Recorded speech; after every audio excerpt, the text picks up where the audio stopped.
Chapter 41. We're coming now. Jack told Verona and Lincoln that the place was surrounded by Jinn, but he believed that Assur was still safe inside. Then Jack said, even if we could get through all of the Jinn, we wouldn't be able to get into the house without letting Assur know we were coming. Verona thought out loud. How can we let him know?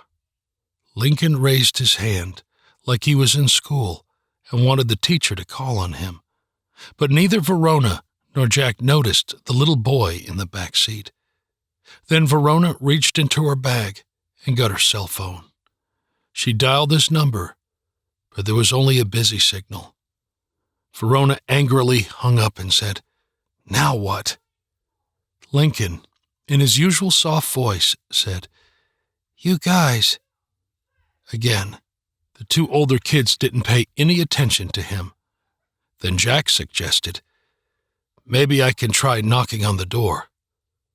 Verona told him that he was already injured, and it was too risky because the Jinn would hear him.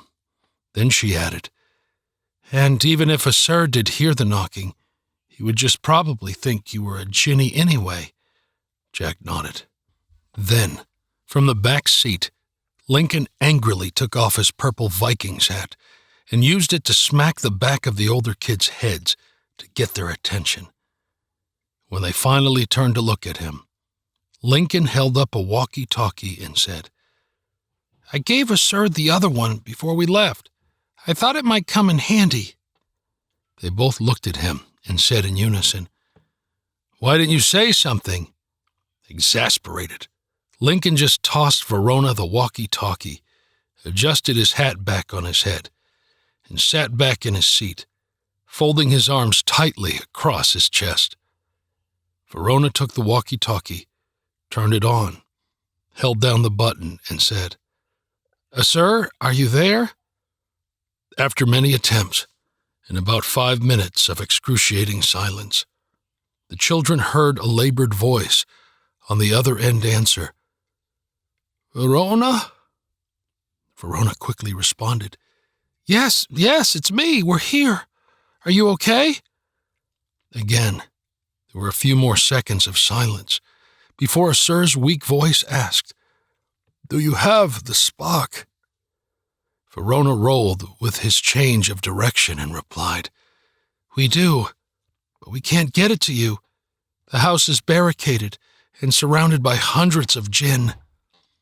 Jack talked over Verona, asking, "Can we just find a different place to start a fire using the spark?" Verona added, "Yeah, that's a great idea. We can do it." After some consideration of the question, Assur slowly responded, again in a pained voice, No.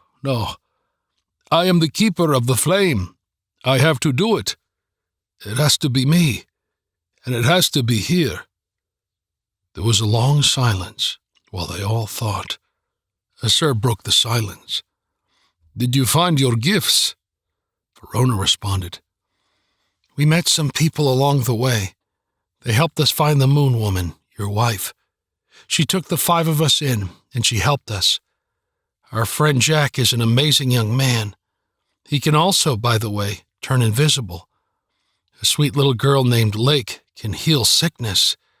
I can read minds and even make people think the way I want them to. Lincoln is still working on finding his strength, but I know he will find it. And my friend Adam appears to be invincible, as well as having the capacity for superhuman strength. He is the bravest person I have ever met." Verona stopped, wondering if Assur was going to say anything, but when he didn't, Verona pressed the button and pressed on.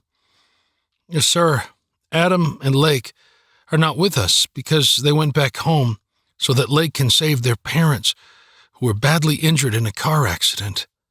Verona paused, took a deep breath and continued, "Assur, their mother is Maha." Verona paused again. "Your daughter. Adam and Lake are your grandkids."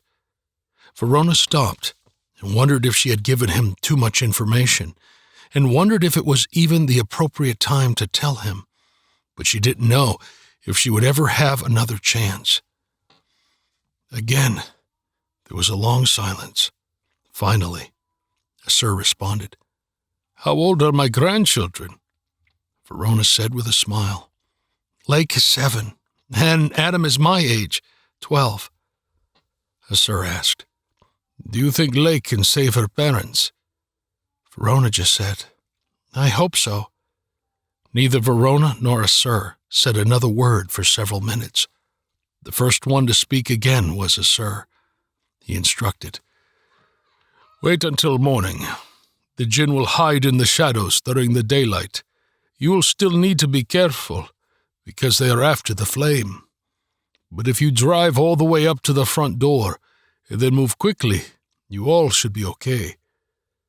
Verona could hear a Sir struggling, and by the end, a Sir could barely make his words audible. Verona told the Sir that she was worried about him.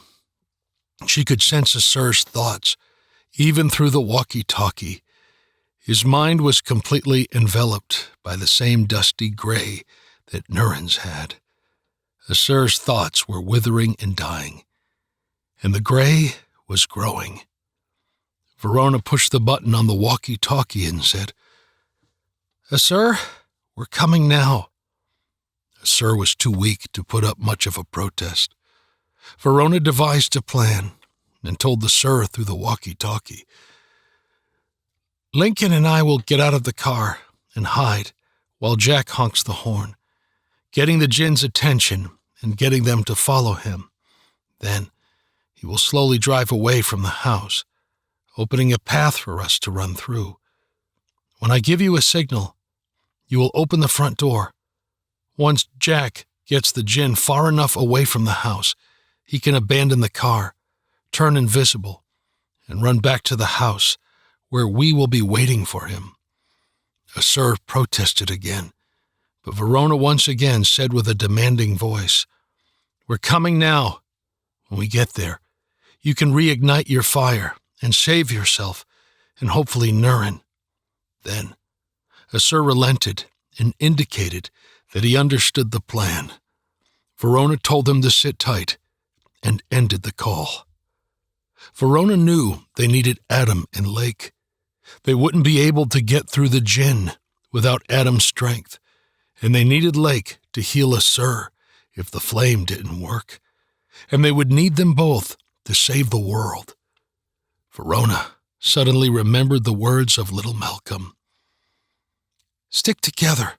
It's the only way." Verona knew she should never have let them go.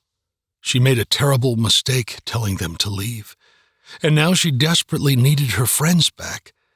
But how?